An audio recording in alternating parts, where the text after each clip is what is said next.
Turudi kwenye michuano ya klabu bingwa barani Afrika. Jana tulishuhudia wekundu wa Msimbazi Simba wakishinda bao 1-0, lakini performance ndicho ambacho cha msingi zaidi ambacho tulikuwa tunakitazama. Inaendelea kukua ama imedumaa pia kutoka kwenye mechi ya nyuma ambayo walicheza na hii ambayo tumeitazama jana? Kuna development zaidi, imezidi kukua kila kadri Simba inavyocheza mechi zaidi ya mechi. Yes. Chemistry yao imeanza kukubali, kwa maana ushirikiano wa wachezaji, team combination, speed ya timu, individual ability, group ability. Unaona kabisa Simba wana progress, kwa maana wanapiga hatua kutoka eneo moja kwenda eneo jingine. Ukiangalia wachezaji wale wageni walioingia dirisha dogo, unaweza usiamini kana kwamba wameingia majuzi tu, the way ambao wamecope na wenzao. Lakini unaona kitu cha tofauti. Unaona kwamba sajili zilizoingia dirisha dogo zote zimeclick mapema kwa maana ya contributions. Jana ulikuwa unamuona Loemba alipoingia, unamuona Ura super performance kutoka kwake, goalkeeper na wengine wengi ambao wapo katika kosi. Kwa unaweza kusema kama Simba wanajipata kwa sasa na wameonesha wao ni watu gani katika level ya kimataifa. Pamoja na kwamba wako katika kwenye kundi, hawapo katika sehemu nzuri, lakini the fighting spirit ni kitu kingine kikubwa sana. Inawezekana walikosea msimu kwenye kuanza, lakini tuseme kwenye kumaliza wameumaliza vyema, hususan sare ya away pamoja na ushindi wa nyumbani. Unaona alama 4 wameenda kuzipata mwishoni kabisa mwa tunasema mwishoni kabisa wa ushiriki wao. Kuna haja ticha ya kutazama mechi ya tarehe 1 mwezi wa 3, kwa sababu hawapo tena kimataifa. Wanachoangalia ni ubingwa wa ligi kuu ya Tanzania bara. Mechi ngumu iliyopo hapa karibuni ni dhidi ya watani wao Yanga Afrika tarehe 1 mwezi wa 3. Ukiitazama hiyo mechi kwa squad ambavyo umeiona Simba ilivyo hivi sasa na gap lilobaki kukaribia tarehe 1 mwezi wa 3, unaamini watatupa mechi ya ushindani na pengine unyonge wakautoa kufungwa na Yanga kila wakati? Yes, katika msimu ambao wanakwenda kukutana timu za Kariakoo akiwa na angalau uwiano wa performance na players ni msimu huu. Hiyo tarehe 1 tutaona mechi. Yani mechi ipo hiyo tarehe 1. Yes, kwa yoyote anakufa hiyo. Yes, kwa kila ambacho Simba amedisplay. Kuna wakati walikuwa wanyonge kabla hata kufika uwanjani. Ndio maana tuliambiwa kwamba nyuma kulikuwa kuna vijisababu vinaweza vikatafutwa ili mechi isiwepo.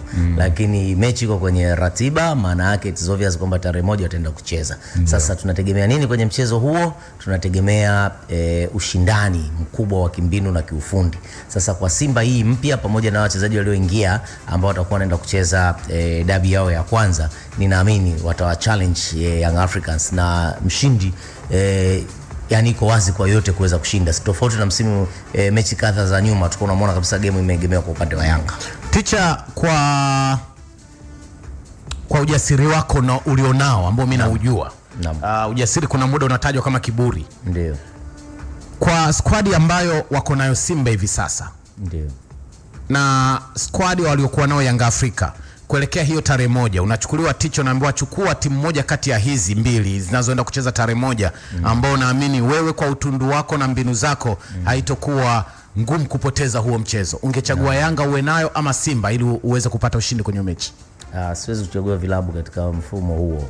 Hawezi. Yes, siwezi kuchagua. Kwa maana ukitazama kipi ambacho ila ukiniuliza timu kinashawishi. Yes, timu inayoshawishi Yanga kwa sababu ya chemistry ya muda mrefu ndio miongoni mwa na matokeo alionayo. Yanga inashawishi zaidi. Yes. Kwa sababu ya muda mwingi wachezaji ni wale wale. Yes.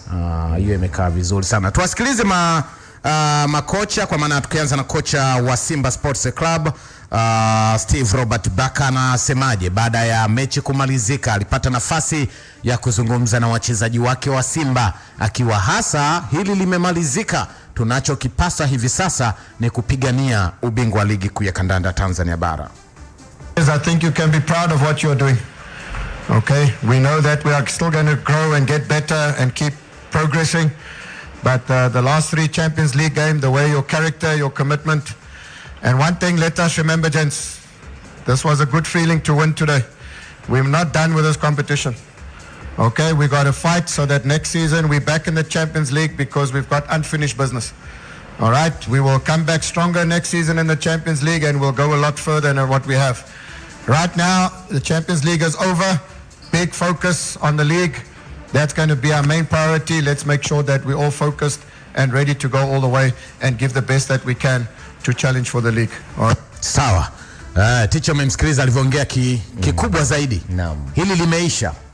Tunaenda kufocus mechi za ligi kuu ili tuweze kurudi upya kwenye klabu bingwa barani Afrika. Tukifeli kwenye mechi za ligi hatuwezi kurudi tena kwenye klabu bingwa. Maana yake wakapambane warudi kwenye mechi za klabu bingwa. Ila imani kubwa ya viongozi wa Simba, msemaji wao, kocha, wanasisitizana sana kwamba wanarudi klabu bingwa msimu ujao wakiwa bora zaidi. Ni kana kwamba wanaiona nafasi ya kurudi klabu bingwa kwa Simba ni swala la kawaida. Lakini ukirudi chini ukiangalia ushindani uliopo kwenye ligi, Teacher, si ajabu akaenda hata kombe la shirikisho, licha ya kwamba wao hawataji, wao mipango yao na usajili waliofanya ni kwa ajili ya klabu bingwa ya shirikisho. Targeti zao ziko sahihi au wanakosea kutazama zaidi klabu bingwa, wanatakiwa wahusishe na shirikisho pia? Hapana, kwenye kuhusisha klabu bingwa ndo wako sahihi zaidi. Ukifanya mapambano ya klabu bingwa ukashindwa, utaangukia kwenye shirikisho, kwa maana position zile 4 ambazo sisi timu yetu timu za Tanzania zinazo kwenye ushiriki wa kimataifa, 2 kwenye championship, 2 kwenye shirikisho. Maana yake ziza kwenye Champions League ya Afrika unatakiwa nafasi ya kwanza au nafasi ya pili. Yule wa 3 na yule anayepita kwa kikombe cha kwa maana ya CRDB, maana yake ikitokea timu imetoa ubingwa kule, imetoa ubingwa wa CRDB na ikawa na ubingwa wa ligi kuu, anakwenda mtu wa 5 kwenye mtiririko huo. Yes, maana yake sasa ni nini? Simba target yao kwenye nafasi ya kwanza na ya pili. Yaani ni sawa mtu anakuambia leo sikukopi shilingi 1000 ile ni azime buku. Lugha ni ile ile. Maana yake hapa nataka kuambia tu kama nataka nikawe bingwa, lakini anatumia neno kurudi kwenye shirikisho kwa maana ya upande wa Champions League. Sasa basi ili arejee hapo, maana yake azipate hizo nafasi mbili, ya kwanza au ya pili. Kinyume na hapo atakwenda kwenye shirikisho ambako sio target yake. Kwa hiyo akatumia ufundi kujibu hili, akiwa na maana kwamba yeye anataka kupambana kwenye Champions League ya Afrika. Sawa. Performance ya mchezaji mmoja baada ya mwingine, Teacher Tiga na Lukinja. Naam. Tuanze na Ino Loemba ambaye inaonekana kama mwalimu anamtumia zaidi kipindi cha pili. Yeah. Kimtazamo unaona anakosa fitness ndio maana mwalimu anamtumia kipindi cha pili, au ni mbinu zaidi, au ni anamuingiza taratibu, au ni mchezaji wa kipindi cha pili? Hakuna mchezaji ambaye anaweza kuspecialize vipindi.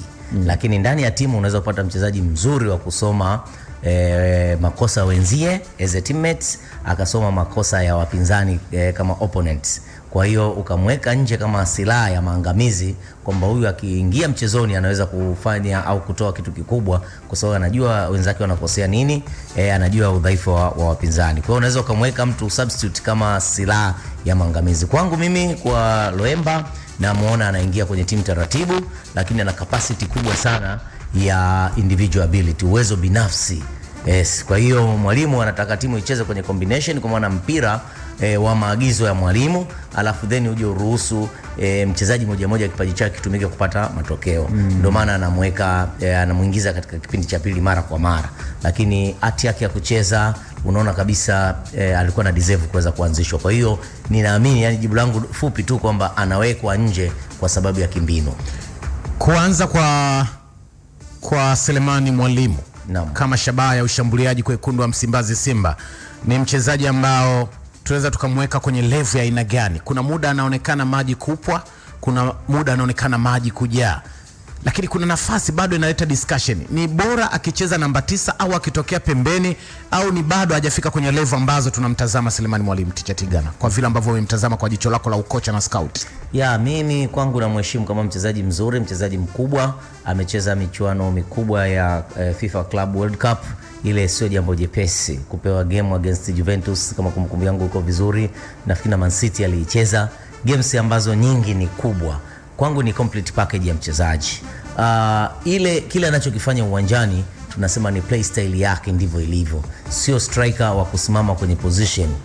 Ni mtu ambaye anaenda tunasema kuhangaikia machungio yaliyo bora pembeni. Anapotoka nje muda mwingi, ndio maana wengi wanamuona kama ana element za kiwinga.